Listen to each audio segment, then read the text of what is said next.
সুপ্রিয় দর্শক, আসসালামু আলাইকুম। এবার চলে এসেছি নতুন একটি রেসিপি নিয়ে। আজকে তৈরি করে দেখাবো মিষ্টি কুমড়ার হালুয়া। মিষ্টি কুমড়া দিয়ে যে কি চমৎকার হালুয়া তৈরি হয়, না দেখলে বুঝবেন না। অনেকে হয়তো মনে করতে পারেন মিষ্টি কুমড়া দিয়ে আবার কি হালুয়া তৈরি হয়। তবে মিষ্টি কুমড়া দিয়ে যে মজার মজার মিষ্টি খাবার তৈরি হয়, তা দেখতে হলে পুরো ভিডিওটি ধৈর্য সহকারে দেখতে হবে। আমি একটি পাকা মিষ্টি কুমড়া নিয়েছি। আসলে মিষ্টি কুমড়াটা যত বেশি পাকা হবে, মিষ্টি কুমড়ার মিষ্টি হালুয়া যেটাই তৈরি করেন না কেন, সেটা খেতে অনেক বেশি মজা হবে। এই মিষ্টি কুমড়াটা আমি পাতলা চিকন করে কেটে নিয়েছিলাম।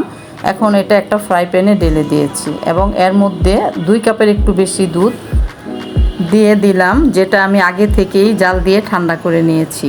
এখন এর মধ্যে দিয়ে দিব কয়েকটা এলাচ। এখন আমি এই মিষ্টি কুমড়াটা একটা ঢাকনা দিয়ে ঢেকে দিলাম। অবশ্যই এর মধ্যে কয়েকবার আমি এটা নেড়ে দিয়েছিলাম যাতে এটা নিচে না লেগে যায়।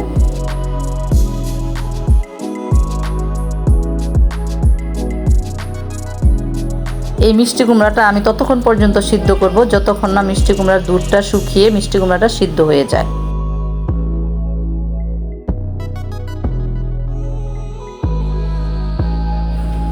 মিষ্টি কুমড়ার দুধটাও শুকিয়ে গিয়েছে এবং মিষ্টি কুমড়াটাও সিদ্ধ হয়ে গেছে। এখন আমি এটা নামিয়ে নিব ঠান্ডা করার জন্য।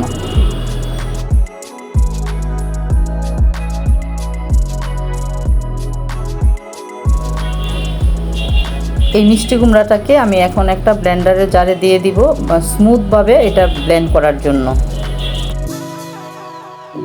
এই মিষ্টি কুমড়াটা যত বেশি স্মুথভাবে এটা ব্লেন্ড করা যাবে, এটার হালুয়াটাও তত বেশি মজার হবে।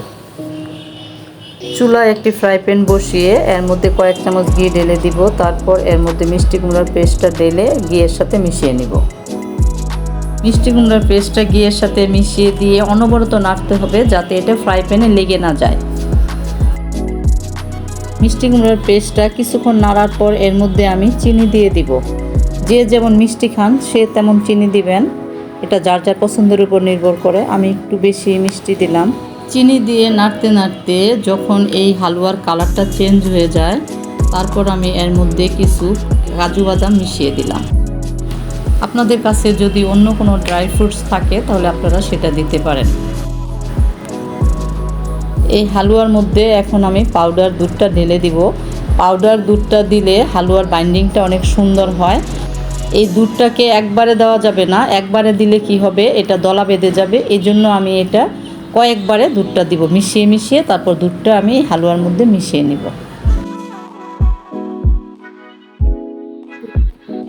এই হালুয়ার কালারটা সুন্দর করার জন্য আমি এর মধ্যে ফুড কালার দিয়ে দিব। ফুড কালারটা আসলে অপশনাল, এটা আপনারা দিলেও পারেন না দিলেও পারেন। এই ফুড কালারের জন্য হালুয়ার কোনো স্বাদের হেরফের হবে না। আমার এই হালুয়াটা প্রায় রেডি। কালারটা অনেক সুন্দর হয়েছে, দেখতেও ইয়ামি লাগছে।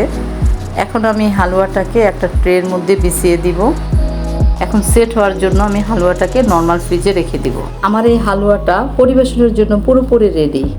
এত কম উপকরণে মিষ্টি কুমড়া দিয়ে যে এত মজার হালুয়া তৈরি হয়, আসলে না বানিয়ে খেলে আপনারা বুঝতে পারবেন না। আমার এই ভিডিওটি যদি আপনাদের ভালো লেগে থাকে তাহলে অবশ্যই লাইক, কমেন্ট এবং শেয়ার করবেন। আরও সহজ রেসিপি পেতে হলে আমার পাশেই থাকবেন।